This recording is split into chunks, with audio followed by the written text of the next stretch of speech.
السلام علیکم وعلى آلہ وصحبہ یا حبیب اللہ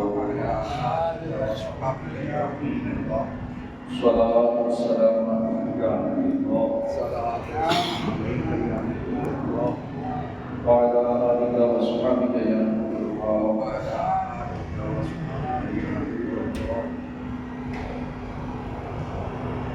اللہ کے اپنے نبی رسول محمد صلی اللہ علیہ وآلہ وسلم کا فرمان ہے جو اس پر درود پاک پڑھو انشاءاللہ وہ بات یاد آ جائے گی۔ صلی اللہ علیہ حبیب صلی اللہ علیہ وآلہ وسلم۔ قال اللہ تبارک و تعالی فی القرآن الکریم، اللہ پاک قرآن کریم میں ارشاد فرماتا ہے افحسبتم انما خلقناکم عبثا وانکم الینا لا ترجعون۔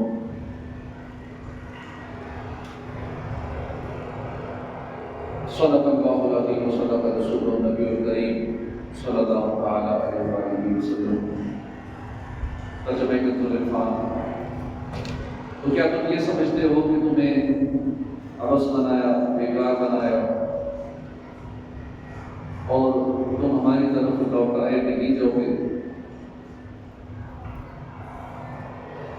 یکم محرم شریف کو مسلمانوں کے دوسرے خلیفہ وزیر مصطفیٰ ترجمان نبی ہم زبان نبی حضرت خلیفہ اعظم رضی اللہ عنہ کا یوم شہادت، حضرت فاروق اعظم رضی اللہ عنہ وہ عظیم الشان صحابی ہیں جن کے لیے محبوب صلی اللہ علیہ وسلم نے دعا کی تھی اللہم اعز الاسلام بعمر بن الخطاب خاصۃ۔ اے اللہ پاک عمر بن الخطاب ہی کے ذریعے اسلام کی عزت میں اضافہ فرما۔ آپ کی اس دعا کے نتیجے میں فاروق اعظم رضی اللہ عنہ نے اسلام قبول کیا، اس لیے آپ کو مراد رسول بھی کہتے ہیں۔ محبوب ذیشان صلی اللہ علیہ وسلم نے فرمایا ما طلعت الشمس علی رجل خیر من عمر، حضرت عمر سے بہتر کسی آدمی پر سورج طلوع نہیں ہوا۔ ایک اور حدیث پاک میں فرمایا عمر سراج اہل الجنہ، عمر اہل جنت کے چراغ ہیں۔ مزید فرمایا ھذا رجل لا يحب الباطل، عمر وہ شخص ہے جو باطل کو پسند نہیں کرتا۔ ایک بہت ہی پیاری روایت ہے، رسول اکرم نور مجسم صلی اللہ علیہ وسلم نے فرمایا رضا اللہ رضا عمر ورضا عمر رضا اللہ، اللہ کی رضا عمر کی رضا ہے اور عمر کی رضا اللہ پاک کی رضا۔ ہم نے بیان کی ابتدا میں ایک آیت کریمہ سننے کی سعادت حاصل کی۔ یہ آیت کریمہ ہمیں زندگی گزارنے کے لیے ایک عام ترین سبق دیتی ہے۔ وہ سبق کیا ہے اور اس سبق کے مطابق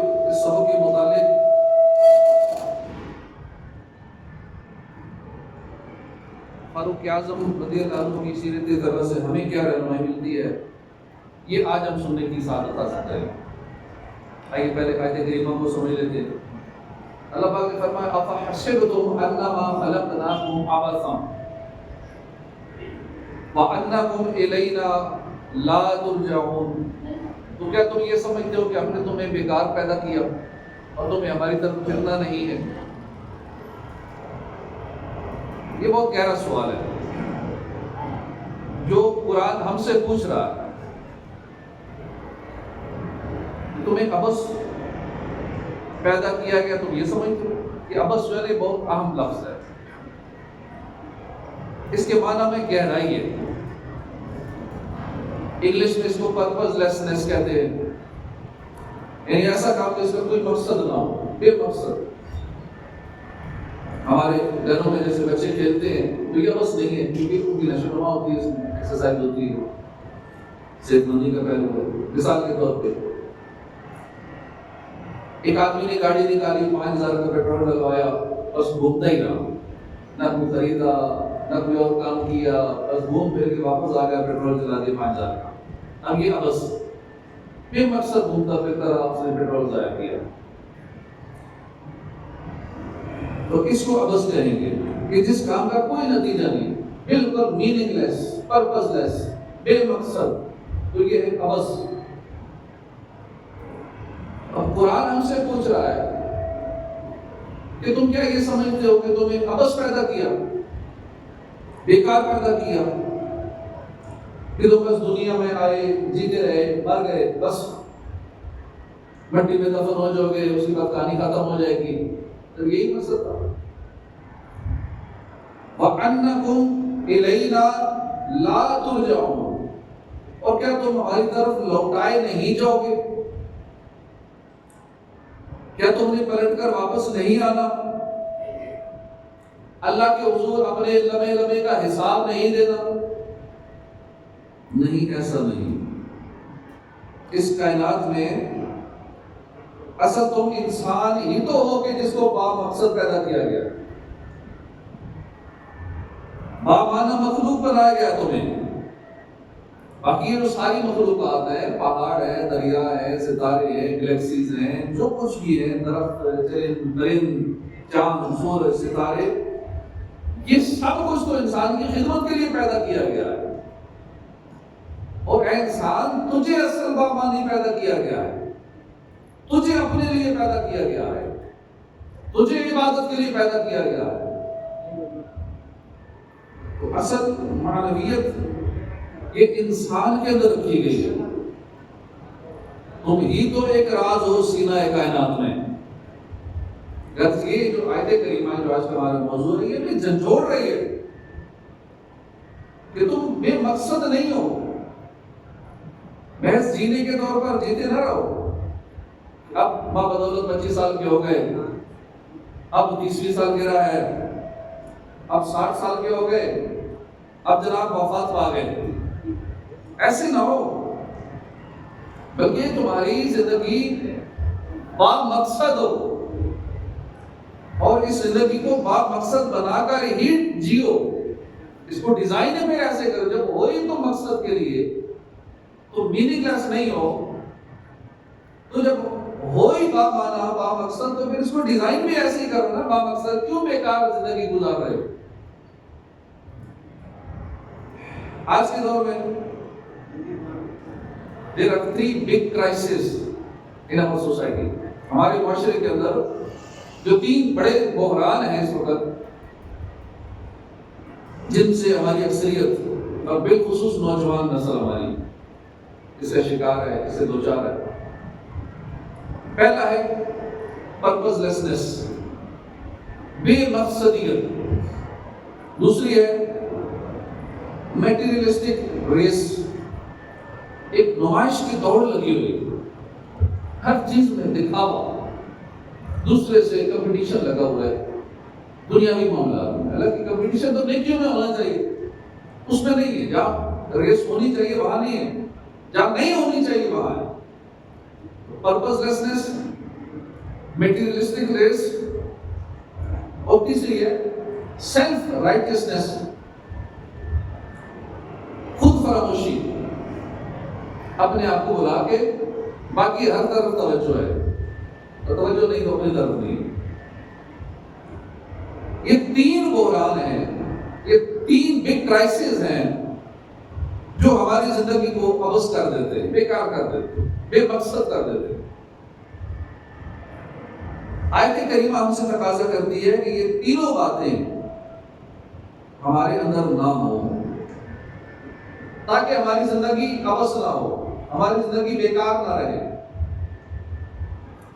اب پہلی جو چیز ہے، پہلا جو بڑا بحران ہے، بگ کرائسس، وہ ہے پرپس لیسنس، بے مقصدیت، میننگ لیس۔ آپ کسی سے پوچھیں بھائی کیا بننا چاہتے ہو، اب اس کا جواب ہماری کوئی نہ کوئی شاید دے ہی دے، میں ڈاکٹر بنوں گا، فلاں انجینئر بنوں گا، ٹیچر بنوں گا، کوئی کچھ اور بننا چاہتا ہے۔ اب دوسرا سوال پوچھیں بھائی یہ آپ جو بننا چاہتے ہیں، جو آپ نے ابھی بتایا ہے، یہ آپ کیوں بننا چاہتے ہیں؟ اب یہاں سے پھر خاموش ہو جائیں گے، یہ پتہ نہیں ہے، بس یہ بننا ہے، دل کر رہا ہے۔ کیوں بننا ہے پتہ ہی نہیں. بچے سے پوچھ لیں نہیں پتا, بڑوں سے پوچھ لیں نہیں پتا, یہ تو پتا نہیں کیوں یہ بننا ہے, بس ویسے بننا ہے, کیوں بننا ہے پتا نہیں. امیر ہونا ہے, ادھر پیسہ اکٹھا کرنا ہے, کیوں کرنا ہے وہ پتا نہیں, عیاشیوں کے لیے زندگی لگزری ہو جائے بس کے لیے.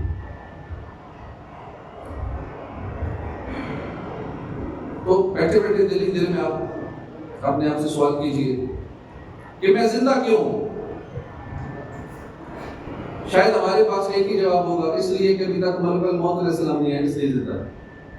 جب وہ آ جائیں گے تو پھر زندہ نہیں رہیں گے, رک کر اس کا لیں گے, کر بھی کیا سکتے ہیں.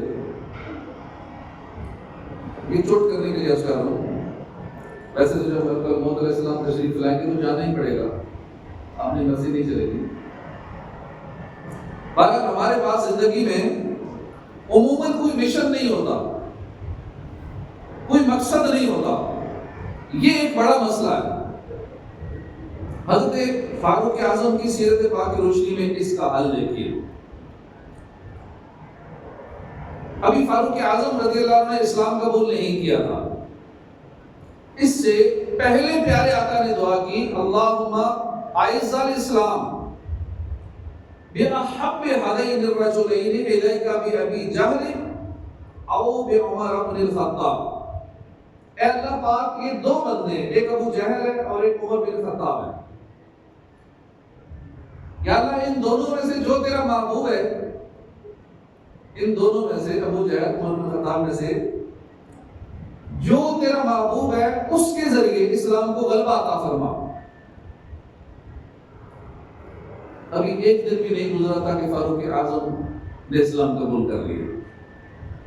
یعنی حضور کی دعا کا فوری اثر ہوا کہ فاروق اعظم نے کلمہ پڑھ لیا. اب یہاں ایک تو ایمان افروز بات ہے کہ محبوب صلی اللہ علیہ وسلم نے دعا کی, یا اللہ پاک ان دونوں میں سے جو تیرا محبوب ہے اس کے ذریعے اسلام کو غلبہ عطا فرما. فاروق اعظم کو ایمان کی دولت عطا کر دی گئی. تو یہ لازمی طور پر ثابت ہو گیا کہ فاروق اعظم رضی اللہ عنہ اللہ کے محبوب ہے. کہ حضور نے دعا یہ کی تھی, اللہ جو تیرے ان دونوں میں سے جو تیرا محبوب ہے اس کے ذریعے اسلام کو غلبہ عطا فرما. اللہ پاک نے جو اللہ کو پیارا تھا سیدنا فاروق اعظم, آپ کو اسلام کی دولت عطا فرما دی. دوسرے نمبر پر یہ دیکھیے کہ پیارے آقا نے فاروق اعظم رضی اللہ عنہ کو کیوں مانگا, اللہ سے مانگا. فاروق اعظم کو کیوں مانگا؟ اسلام کے غلبے کے لیے. یہ پوائنٹ ہے, یہ وہ مشن ہے کہ جس پر فاروق اعظم رضی اللہ عنہ کی پوری زندگی سٹینڈ کرتی ہے. اب فاروق اعظم کی پوری زندگی اسی مشن کے تحت گزرتی ہے, غلبہ اسلام کی خاطر. صحابی رسول حضرت عبداللہ بن مسعود فرماتے ہیں کہ جس لمحے سیدنا فاروق اعظم نے اسلام قبول کیا اس وقت سے ہم غلبہ ہی پاتے رہے. یعنی ایک لمحے کے لیے بھی اسلام میں کمزوری نہیں آئی. دوسرے صحابی حضرت حذیفہ یہ فرماتے ہیں کہ سیدنا فاروق اعظم نے اسلام قبول کیا تو اس وقت سے اسلام کی مثال ایسے تھی کہ جیسے کوئی ہماری طرف آ رہا ہو اور دن بدن اسلام کی قوت بڑھ رہی ہو, اور جب آپ شہید ہو گئے تو ایسے ہو گیا کہ جیسے کوئی شخص ہم سے دور جا رہا ہے, اسلام کمزور ہو رہا ہے, اسلام کے غلبے میں کمی آنا شروع ہو گئی. اب اسلام ایسے تھا جیسے کوئی شخص ہم سے دور جا رہا ہو اور ہر قدم میں دور ہی چلا جاتا ہو. آپ دیکھیے فاروق اعظم کی زندگی میں ایک بڑا مشن تھا اور آپ اس مشن کے ساتھ جڑے ہوئے تھے. جب تک آپ دنیا میں موجود رہے آپ کی ہر سانس اسلام کی قوت غلبہ اور اس کو ترقی دے رہی تھی.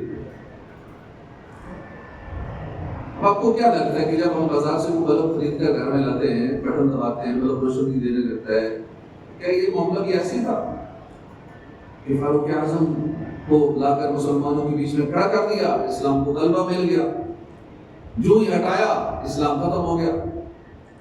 غلبہ ختم ہو گیا، ایسا نہیں ہے۔ یہ زندگی ہے، اس کو ڈیزائن کرنا پڑتا ہے۔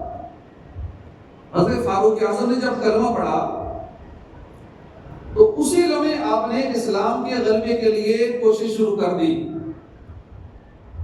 اسلام کو غلبہ ملتا چلا گیا۔ سیدنا فاروق اعظم کی سیرت پڑھ کے دیکھیے، آپ کو فاروق اعظم رضی اللہ عنہ کے کپڑوں میں پیوند لگے ہوئے مل جائیں گے، بھوک کی وجہ سے آپ کے پیٹ پر پتھر بندھے ہوئے بھی مل جائیں گے، غیر مسلموں کی طرف سے آپ پر الزام تراشیاں بھی مل جائیں گی، دکھ درد تکلیفیں پریشانیاں، یہ ساری چیزیں سیدنا فاروق اعظم کی لائف میں ملیں گی، لیکن اسلام کی عزت، اسلام کا غلبہ، اسلام کی شان و شوکت پر اس میں کمی آپ کو دیکھنے کو نہیں ملے گی۔ فاروق اعظم کے اپنے کپڑوں میں پیوند مل جائیں گے، آپ کی اپنی ذات کے لیے دکھ درد تکلیفیں پریشانیاں مل جائیں گی، لیکن جو مشن تھا اس پہ کوئی فرق نہیں آنے دیا۔ ذاتی طور پہ ساری پریشانیاں آئی ہیں، بھوک کی وجہ سے پیٹ میں پتھر باندھے ہیں، لیکن اسلام کے غلبے میں کمی نہیں آنے دی، کیونکہ آپ نے اپنی زندگی مشن کے لیے وقف کر دی۔ ہر وقت آپ اس مشن کے لیے سرگرم عمل رہے۔ سیرت فاروق اعظم میں یہ ہمارے لیے سبق ہے کہ میننگ لیس نہ ہو جائے، پرپز لیس نہ ہو جائے، بے مقصد نہ ہو جائے۔ صرف پیسے کے پیچھے بھاگتے رہنا اس کا کوئی معنی نہیں ہوتا۔ آپ کو تاریخ میں لاکھوں کروڑوں ایسے مل جائیں گے کہ خوب پیسہ کمایا، خوب کمایا، کھایا، جمع کیا، چھوڑ کے چلے گئے، نتیجہ کچھ بھی نہیں نکلا، قبروں میں چلے گئے، مر کے مٹی ہو گئے۔ تو یوں ہی بننا سنورنا اور صرف اسی میں لگے رہنا، ہیئر اسٹائل یہ بنانا ہے، فیشل کروانا ہے، نہ جانے کیا کیا کروانا ہے، مہنگے سوٹ پہننے ہیں، مہنگے موبائل لینے ہیں، مہنگی گاڑی لینی ہے، مہنگا گھر بنانا ہے، یہ سب کا کوئی معنی نہیں ہے۔ آپ زندگی اچھی گزارے، ضرور گزارے، مگر اس کو ایک معنی دینا، زندگی کا کوئی مشن بھی تو بنائیں۔ کیا مشن اپنائیں گے؟ ایک مسلمان کا مشن کیا ہونا چاہیے؟ بالکل کلیئر کٹ ہے، کوئی نیا تو بنانا نہیں کہ چیٹ جی پی ٹی ہمیں بتائے کوئی کیا مقصد ہونا چاہیے۔ کوئی مقصد پتہ ہے آپ سب؟ اللہ پاک نے بتا دیے، قرآن میں جگہ جگہ بتا دیے، میری زندگی کا مقصد تیرے دین کی سرفرازی، میں اسی لیے مسلمان، میں اسی لیے نمازی، یہی مسلمان کا مقصد ہے، یہی ہونا چاہیے۔ اور یہ سب سے بہترین اور سب سے اعلیٰ ترین مشن ہے جو ہر مسلمان کا مشن ہے۔ آپ ڈاکٹر بن جائیں، ٹھیک ہے، ڈاکٹر بن کر دین کی خدمت کریں نا، آپ انجینئر بنے لیکن دین کے مشن کو جاری رکھیں۔ آپ ٹیچر بننا ہے تو بنے، مگر ساتھ دین کی خدمت بھی تو کریں۔ اعلیٰ عہدیدار بن جائیے مگر ساتھ دین کی خدمت بھی کیجیے۔ جو بھی آپ کا شعبہ ہے، جو بھی کاروبار ہے، کچھ بھی ہے، یہ جو اصل مشن ہے اس سے تو نہ ہٹیں۔ دین کی خدمت تو ہر مسلمان کا مشن ہے اور ہونا چاہیے، تو وہ بھی تو ساتھ ساتھ کریں۔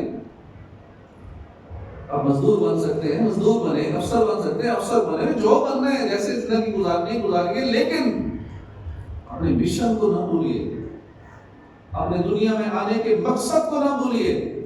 یہ باقی تو ضروریات ہیں، مقصد نہیں ہے کہ کمانا، جاب کرنا، بزنس کرنا، یہ ضروریات پوری کرے، ساری ضرورت ہے، لیکن ہم نے ضرورت کو مقصد بنا لیے، دن رات اسی کے بارے میں سوچ رہے ہیں، جو کاروبار کر رہے ہیں 24 گھنٹے خوابوں میں بھی وہی چل رہا ہے، جو جاب کر رہے ہیں وہ سوتے ہوئے بھی وہی دماغ میں چل رہا ہے، تو مشن کی طرف کب آئیں گے؟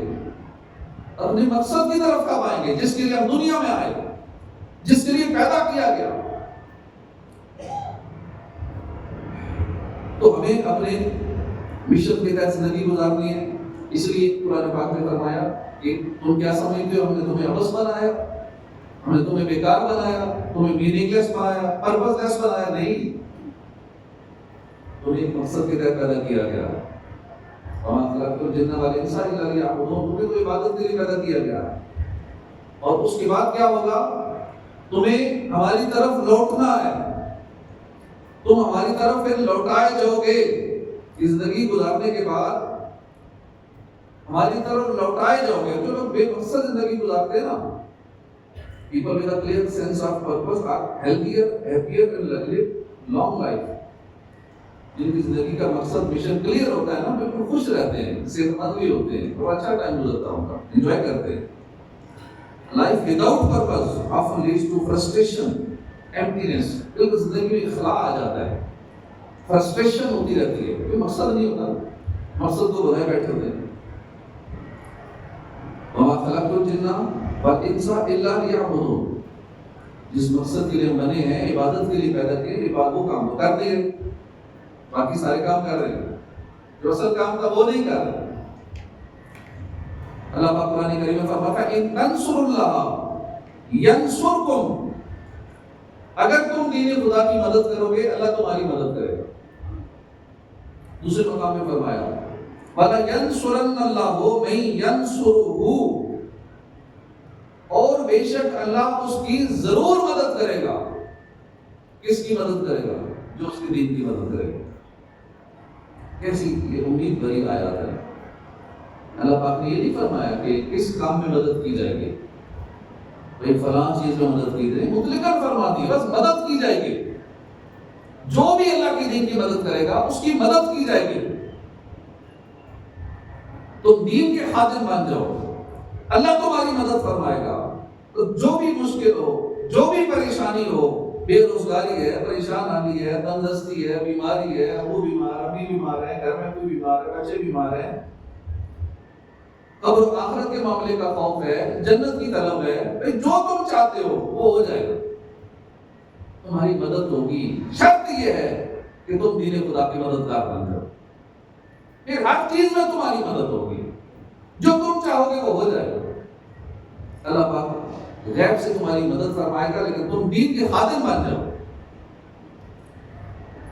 یہ خدمت دین کی برکات ہے۔ مفتی احمد یار خان یہ بھی لکھتے ہیں کہ زندگی ہر شخص کی گزرتی ہے، لیکن بہترین زندگی وہ ہے جو اللہ کے لیے وقف ہو جائے۔ ہم تو گزر ہی جانی ہے، جیسی تیسی زندگی گزرنے کی ہے، تو کاش ہم اپنے آپ کو دین کا خادم، دین کا مستقل خادم بنا لیں۔ اس سے ہماری دنیا بھی سمجھ جائے گی، ہماری آخرت بھی سمجھ جائے گی۔ روزانہ کچھ نہ کچھ وقت تو دین کے لیے گزارے نا۔ 24 گھنٹے ہیں، بیچ میں سے 8 گھنٹے سونے کے لیے، چلو 7-8 گھنٹے اپنے معاشی معاملات کے لیے، باقی ٹائم میں سے کچھ تو نکالیں، کھانے پینے دیگر لوازمات کے علاوہ آخرت کے لیے ٹائم، کو اللہ کے دین کے لیے ٹائم وہ ہے ہی نہیں، یہ تو ظاہر ہی نہیں۔ کاش ہمیں یہ توفیق نصیب ہو گئے۔ دوسرا جو بڑا ایک کرائسس ہے ہمارے معاشرے کا، میٹیریلسٹک ریس، نمائش کی دوڑ، خصوصاً ہمارے نوجوان اس سے دو چار ہیں۔ ہمارا نوجوان آج لائکس کے پیچھے بھاگ رہے ہیں، اتنے لائکس ملنے چاہیے، میرے اتنے فالوورز ہو جائیں، میرے اتنے سبسکرائبر ہو جائیں۔ حیرت کی بات اصل ہم لوگ اب کپڑے اپنے جسم چھپانے کے لیے لیتے نا، لیکن اس میں جسم چھپانا ادھر توجہ کم ہوتی ہے، دوسروں کو دکھانے کے لیے زیادہ پہنتے ہیں۔ ہم کپڑے اب گرمیوں میں جو سوٹ لیں گے، کاٹن لیں گے، لون لیں گے، ٹھنڈا سوٹ لیں گے، گرمی سے بچنے کے لیے لیں گے، ادھر توجہ کم ہوگی، زیادہ توجہ یہ ہوگی کہ یہ لوگوں کو کیسا لگے گا، اس وقت کون سا کلر چل رہا ہے، ڈیزائن کون سا چل رہا ہے، لوگوں کو دکھانا نا۔ خرچہ ہم کر رہے ہیں لوگوں کے لیے، چیز اپنی لے رہے ہیں، لیکن ذہن میں ہے کہ لوگوں کے لیے، یہ جوتا لے رہے ہیں لوگوں کے لیے، کیسا لگے گا، لوگوں کو کیسا لگے گا، خود کو لگے گا اچھا لگنا چاہیے نا، کسی کو اچھا لگے نہ لگے، کپڑے کسی کو اچھے لگے نہ لگے، خود جو اچھا لگتا ہے پہن لو، دوسروں کے لیے جو خرچہ کر رہے ہیں۔ ہر کام میں دیکھتے لوگ کیا کہیں گے، ہر معاملے میں ہی ہمیں صرف لوگوں کی پرواہ۔ بینکرس ہوں گے، جو بھی معاملہ ہوگا بس لوگوں کی خاطر، نمائش کی سوچ اتنی بڑھ چکی ہے ہماری، کہ ہم چیزوں کے مقاصد کو بھول جاتے ہیں، اس کی نمائش میں زیادہ ہماری توجہ ہوتی ہے۔ آج ہماری اکثریت بالخصوص نوجوانوں میں یہ دور زیادہ نظر آئے گی۔ میرا کار اچھا ہو، گاڑی بہترین ہو، بینک بیلنس ہو، موبائل بہترین ہو۔ بلکہ مزے کی بات آج کروں کہ جو حقیقت میں غریب ہے نا، حقیقت میں جو واقعی غریب ہے، وہ بھی انداز امیروں والے بنانے کی کوشش کرتا ہے، ناکام کوشش کرتا ہے، اپنے طور طریقے، اپنے انداز امیروں والے بنانے کی ناکام کوشش کرے گا۔ سوشل میڈیا کے نقصانات میں سے ایک نقصان یہ بھی ہے کہ سوشل میڈیا نے ہمیں بہت کچھ دکھا دکھا کے غریب کو اپنی غربت سے بدظن کر دیا کہ غریب بندہ اپنی غربت سے تنگ ہے، بدظن ہے، کیونکہ اس نے سوشل میڈیا پہ دیکھ لیا، فلاں کی گاڑی بھی دیکھ لی، اس کا لائف سٹائل بھی دیکھ لیا، فلاں کا گھر بھی دیکھ لیا، اس لیے نہ اس کو اپنا گھر اچھا لگ رہا ہے، نہ اس کا اپنا لائف سٹائل اچھا لگ رہا ہے، نہ اس کو اپنے کھانے اچھے لگ رہے ہیں، نہ اس کو اپنے سٹائل اچھے لگ رہے ہیں، کیونکہ وہ لگژری لائف دیکھ چکے ہیں سوشل میڈیا پہ۔ اب وہ کہتا ہے ایسی لائف ہوگی تو خوش ہے، ورنہ جس لائف میں وہ جی رہا ہے وہ اس پہ ناشکری کرے گا، وہ اللہ کا ناشکر ہو جائے گا کہ مجھے کیا ملا ہے، اصل تو یہ لائف ان کی ہے۔ تو وہ اپنی نعمتوں پہ نظر نہیں رکھے گا، اللہ پاک نے جو اس کو دیا ہے اس کا شکر ادا نہیں کرے گا، جو کہے گا میرے پاس نہیں ہے، جو چیز نہیں ہے نا اس کی توجہ ادھر ہوگی، جو اللہ پاک نے اس کو دیا ہوا ہے وہ اس کو بھول جائے گا، تو یوں کفران نعمت کی ناشکری کرے گا، اور ناشکری کرے گا تو اس کی تو نعمت ویسے ہی چلی جاتی ہے۔ جو اللہ کا شکر ادا کرتا ہے اللہ پاک اس کو اور نعمتیں عطا فرماتا ہے، اس کی نعمتوں کی حفاظت ہو جاتی ہے، نعمتیں زیادہ ہو جاتی ہیں۔ تو بس یہ دوڑ لگی ہوئی ہے، گھر اچھا ہو، گاڑی بہترین ہو، بینک بیلنس ہو، موبائل بہترین ہو، بس اسی دوڑ میں غریب امیر لگے ہوئے۔ مسلمانوں کے خلیفہ، دوسرے خلیفہ حضرت عمر فاروق اعظم رضی اللہ عنہ کی سیرت پاکہ وسعت جانتے ہیں کیا ہے؟ ویسے تو آپ آدھی دنیا کے حکمران تھے، صرف عام لوگ ہی نہیں بلکہ دنیا بھر کے بڑے بڑے بادشاہوں کی نگاہیں بھی آپ کی طرف لگی ہوئی تھی، لیکن آپ نے اپنی ذات کا آئینہ لوگوں کو نہیں بنایا، آپ اللہ کی طرف متوجہ رہتے تھے، یہ نہیں سوچتے تھے لوگ کیا کہیں گے، حکمران کیا کہیں گے، دوسرے لوگ بادشاہ کیا کہیں گے دوسرے ملکوں میں۔ ان کے لیے یہ عام تھا کہ اللہ کے نزدیک میرا کیا مقام ہے۔ ایک مرتبہ سیدنا فاروق اعظم کی خدمت میں عرض کیا گیا کہ حضور آپ بادشاہ ہیں، آدھی دنیا کی حکومت آپ کے پاس ہے، امیر المؤمنین ہیں،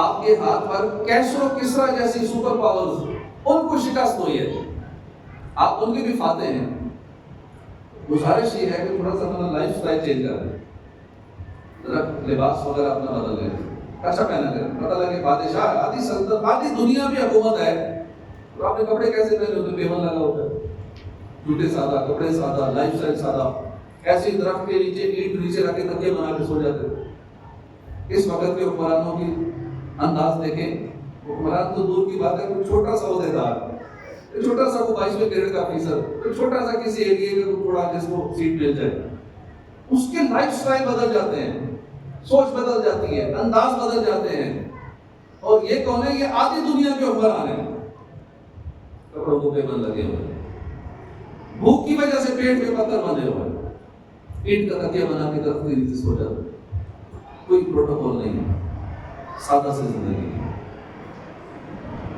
تو مشورہ دیا گیا کہ حضور آپ ذرا اچھا لباس پہن لیا کریں، اعلیٰ اعلیٰ کھانے تو کھایا کریں نا، بھوکے رہتے ہیں، کھانا کھاتے ہوئے سادہ سے کھاتے ہیں، تاکہ آپ ایک روح لائف سٹائل ایسا رکھیں نا، ذرا روح دبدبا اور زیادہ بڑھ جائے گا۔ یہ سن کر سیدنا فاروق اعظم زاروں کے دار رونا شروع ہو گئے، پھر گزارش کرنے والے سے فرمایا کہ کیا حضور صلی اللہ علیہ وسلم نے 3 دن لگاتار پیٹ بھر کے کھانا کھایا ہے؟ کیا حضور نے کبھی آپ زمین سے اونچا کھانے کا کبھی آپ نے میز لگوایا؟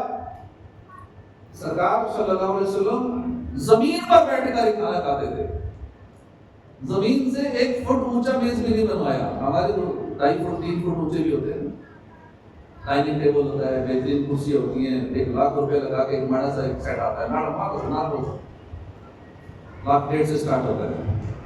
لیکن کیا حضور نے زمین سے تھوڑا سا بھی اونچا میز بنوایا کھانے کے لیے؟ کیا 3 دن لگاتار حضور نے پیٹ بھر کر کھانا کھایا؟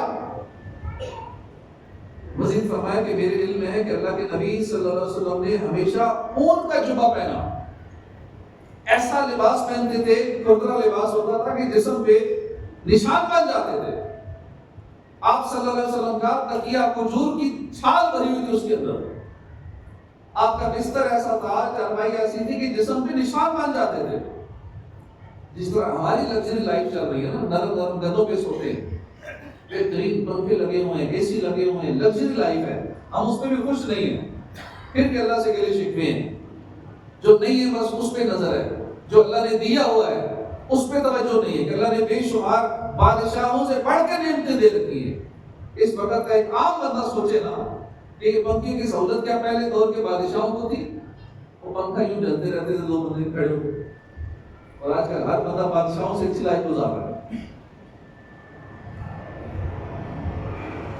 تو فاروق اعظم نے بتایا کہ حضور کے جسم پہ نشان پڑ جاتے تھے جب آپ سوتے تھے. آپ صلی اللہ علیہ وسلم نے اس طرح زندگی گزاری کہ راتوں کو جاگتے تھے، رکوع اور سجود میں ساری رات گزر جاتی تھی. دن رات خشوع خضوع کے ساتھ روتے، یہاں تک کہ اللہ نے آپ کو اپنے رحمت اور رضوان کی طرف بلا لیا. فاروق اعظم کی فکر آخرت والی، عشق رسول والی باتیں سن کر عرض کرنے والے نے اپنے الفاظ واپس لیے اور آپ نے آخری وقت تک سادہ زندگی گزاری، عاجزی والی زندگی گزاری. ایک مرتبہ آپ ملک شام تشریف لے گئے تو ابو عبیدہ بن جراح صاحب تھے. دونوں ایسے مقام سے گزرے کہ جہاں گھٹنوں تک پانی تھا، اس پانی میں سے گزرنا تھا. آپ اپنی اونٹی پر سوار تھے، اونٹنی سے نیچے اترے، اپنے موزے اتارے، موزے کندھوں پر رکھے اور اونٹنی کی رسی پکڑ کے پانی میں داخل ہو. اب یہ انداز دیکھ کے ابو عبیدہ نے عرض کی کہ امیر المومنین، یہاں کے لوگ آپ کی یہ حالت دیکھیں گے تو وہ کیا سوچیں گے؟ مجھے اچھا نہیں لگ رہا. آپ نے فرمایا کہ اے ابو عبیدہ، تمہارے علاوہ کوئی یہ بات کرتا تو میں اس کو نشان عبرت بناتا. یاد رکھو ہم بے سر و سامان قوم تھے، اللہ نے ہمیں اسلام کے ذریعے عزت عطا فرمائی. اگر ہم اسلام کے علاوہ کہیں اور عزت ڈھونڈیں گے تو اللہ ہمیں رسوا کر دے گا. دیکھیں فاروق اعظم نمود و نمائش سے کتنے دور رہتے تھے. اپنے دور کے سب سے طاقتور حکمران ہیں، آدھی دنیا آپ کے زیر سلطنت ہے. اس کے باوجود کھانے میں، پینے میں، پہننے میں اتنی سادگی. اس سے ہمیں یہ سبق ملتا ہے کہ ہمیں اپنے اندر سے نمائش کا بھوت نکال دینا چاہیے. ایک اچھا سدھرا ہوا نیک مسلمان معاشرے کا ایک اچھا بااخلاق فرد بننے کی کوشش کیجیے، مگر یہ نمود و نمائش یہ اپنے ذہنوں سے نکال دینی چاہیے. تو خاص کر جب ہم کمپیریزن کرتے ہیں نا کہ میں ایسا تو وہ ایسا، وہاں مسئلہ شروع ہو جاتا ہے، وہاں ہمارا سکون ختم ہو جاتا ہے. Social comparison steals joy and increase anxiety. یہ ہماری خوشی چرا لیتا ہے. جب ہم دوسرے سے کمپیئر کرتے ہیں، اس کے پاس تو یہ گاڑی تو میرے پاس تو یہ، بس نہیں، ہمارا سکون ختم ہو گیا. دوسرے کے پاس ایسا گھر تو میرا ایسا گھر، بس اس کی بے سکونی ہی رہے گی ہمیشہ، کیونکہ وہ کمپیئر کر رہے ہیں دوسروں سے. ہم بچوں کو بھی کمپیئر کرتے ہیں، فلاں ایسا تو تم ایسے، ٹھیک ہے، اس کے پاس ایسا تو اس کو اللہ نے وہ صلاحیت دی ہوگی، یہ ایسا ہے تو اللہ نے اس کو یہ صلاحیت دی ہے. اب مچھلی سے کہیں درخت پہ چڑھ جائے، اڑے تو نہیں اڑے گی، اس کی صلاحیت ہے پانی میں تیرنا، پانی میں رہنا، اس کی یہی صلاحیت ہے. اب مچھلی ٹینشن میں رہے کہ پرندہ اڑتا ہے، کاش میں بھی اڑتی، تو مچھلی تو ٹینشن میں ہی رہے گی. یا پرندہ کہتا کاش میں پانی میں تیرتا، اب یہی سوچ سوچ کے وہ ٹینشن نہیں رہے گا. تجھے اللہ نے اڑنے کی دی ہے صلاحیت، تو اڑ، مچھلی کو دی ہے پانی میں تیرنے کی، تو اس کی اپنی صلاحیت، ہر بندے کی، ہر بچے کی، بڑے کی اللہ نے الگ الگ صلاحیت دے دی ہے. تو ٹھیک ہے، جو اللہ نے دیا اس پہ راضی رہے. یہ کمپیریزن کرنا یہ ہمارے سکون کو ختم کر دیتا ہے. اس لیے ہمیں نمود و نمائش سے اپنے آپ کو بچانا ہے. تیسری چیز ہے جو ہمارے معاشرے کا ایک بڑا کرائسس ہے، ایک بحران ہے، ان میں سے ہے سیلف رائٹیسنس، خود نمائی، خود فراموشی۔ یہ ایک بڑا مسئلہ ہے ہمارے معاشرے کا۔ آج ہمیں سب نظر آتا ہے، پڑوسی کیا کر رہا ہے، فلاں کیا کر رہا ہے، ملک میں کیا ہو رہا ہے، دنیا بھر میں کیا ہو رہا ہے، بازار میں کیا چل رہا ہے، ہمیں نظر آتا ہے۔ بلکہ وزیر اعظم اس جہاں کبھی گئے بھی نہیں ہوں گے، وہاں کیا ہو رہا ہے وہ بھی ہمیں نظر آتا ہے۔ دوسرے ملکوں کی خبریں ہمارے پاس ہیں، ہم اس میں تبصرہ بھی کرتے ہیں۔ مسجد میں جائیں تو بالکل ٹائم پہ بھی نظر رکھتے ہیں کہ اتنے سیکنڈ اوپر ہو گئے، اتنے منٹ اوپر ہو گئے، امام صاحب اتنے دیر مصلی کے اتنی دیر لیٹ آئے، ہر چیز پہ نظر ہے۔ ہمارا عموماً بولے جانے والے جملے ہے نا، بس یار زمانہ خراب ہے، پورا زمانہ خراب ہے، ہماری ہر چیز پہ نظر ہے۔ نظر نہیں ہے تو اپنے اوپر نہیں، خود فراموشی ہے، سیلف رائٹیسنس، اپنے آپ کو بھول کے باقی سب کو ٹھیک کرنے کے لیے ہم ساری کوشش لگے ہو، ہم خود کو ٹھیک نہیں کرنا۔ ملک میں اسلامی نفاذ، اسلامی نظام نافذ کر دینا ہے، اپنے 5-6 فٹ کے جسم پہ نہیں کرنا، یہ نہیں مشکل کام ہے۔ اپنے 5-6 فٹ کے جسم پہ بڑا مشکل ہے، اب ملک میں کر دینا ہے، پورے معاشرے میں کر دینا ہے، سوسائٹی میں کر دینا ہے، سوسائٹی کو درست کر دینا ہے، اپنے آپ کو یہ بڑا مشکل ہے۔ اپنے آپ کو نہیں کرنا، اپنے گھر کو ٹھیک نہیں کرنا، اب باقی سب کو کرنا۔ اپنے اندر کیا کمی ہے، ان کمیوں سے مجھے نقصان کیا ہو رہا ہے، میں کیسے دور کر سکتا ہوں۔ تو حیرت کی بات ہے کہ اگر کوئی ہمیں بتائے بھی نا بھائی آپ ٹھیک نہیں ہے، آپ کے اندر یہ مسئلہ ہے، وہ غصہ آتا نہیں کہ ہماری یہ خامیاں کیوں بتا رہے ہیں۔ ہمیں وہ اچھا لگتا ہے جو ہمیں بٹر لگائے، جو مکھن لگائے، ہمیں جو چاپلوسیاں کرے، جو خوشامدیں کرے، وہ اچھا لگتا ہے۔ ہمارے ارد گرد وہی رہنا چاہیے۔ جو تنقید کرنے والا ہے ہمیں وہ اچھا نہیں لگے۔ سیدنا فاروق اعظم نے اپنے لیے تنقید کرنے والے رکھے ہوئے تھے۔ آپ فرماتے ہیں اپنا محاسبہ دنیا میں کر لو، آخرت کے حساب سے بچنا چاہتے ہیں تو دنیا میں اپنا جائزہ لے لو، آخرت کا حساب آسان ہو جائے گا۔ اس لیے ہم نے اپنے نفس کا محاسبہ کرنا ہے۔ سیدنا فاروق اعظم رضی اللہ عنہ کے حالات زندگی ہم نے سنے، ہم نے خود کو سدھارنا ہے، اپنے نفس کا علاج کرنا ہے۔ ایک مرتبہ سیدنا فاروق اعظم نے اعلان کر دیا، سارے لوگ جمع ہوئے، سارے لوگ اکٹھے ہو گئے، مسجد میں جمع ہوئے، آپ ممبر پہ تشریف فرما ہوئے، اور آپ نے لوگوں کو بتایا کہ میں بکریاں چرایا کرتا تھا اور اس کے بدلے میں مجھے تھوڑی سی کھجوریں ملتی تھیں۔ بس یہ 2-4 باتیں کر کے نا آپ نے مسجد آئے، اور لوگوں نے کہا حضور یہ کیا؟ ہم نے سمجھا وہ خاص بات ہوگی، آپ نے سب کو جمع کیا، اعلان کروائے، باقاعدہ اعلان کروا کے یہ 2-4 باتیں کر کے کہ میں بکریاں چراتا تھا اور میں کنویں سے پانی نکالتا تھا، اس کے بدلے میں مزدوری میں مجھے 1 مٹھی کھجوریں ملتی تھی، یہ 2 باتیں کرنے کے لیے آپ نے لوگ جمع کیے۔ تو ممبر سے آپ اتر گئے، یہ کیا بات ہے؟ تو آپ نے فرمایا کہ مجھے میرے نفس نے، میں اکیلا بیٹھا ہوا تھا، میرے نفس نے کہا کہ اب تم امیر المومنین ہو، اور جب پتا آدھی دنیا کا مالک ہو، بادشاہ ہو، تو ذہن میں تو خیال آتا ہے کہ میرے نفس میں بھی یہ خیال آ گیا کہ میں آدھی دنیا کا بادشاہ ہوں، آدھی دنیا میرے زیر سلطنت ہے۔ تو جیسے یہ وسوسہ میرے ذہن میں آیا، تو مسلمانوں کے خلیفہ ہو، اب خدا تمہارے درمیان اور کوئی نہیں ہے، ڈائریکٹ تو وہ باقی عوام تم سے نیچے ہے، تم سب سے افضل ہو۔ فرمایا کہ جب میرے نفس نے مجھے یوں وسوسہ دلایا تو میں نے آپ سب کو جمع کیا اور اپنے آپ کو، اپنے نفس کو اپنی اوقات دکھا دی کہ تیری اوقات یہ تھی کہ تو بکریاں چرایا کرتا تھا، کنویں سے پانی نکالتا تھا، 1 مٹھی کھجوریں تجھے ملتی۔ اس لیے ہمیں اپنی اوقات یاد رکھنی چاہیے، اور سیدنا فاروق اعظم کی زندگی پر اللہ میں عمل کی توفیق عطا فرمائے۔ فخر و غرور سے تو مولا مجھے بچانا، یا مجھے بنا دے پہ کر تو عاجزی کا، وما علینا الا البلاغ۔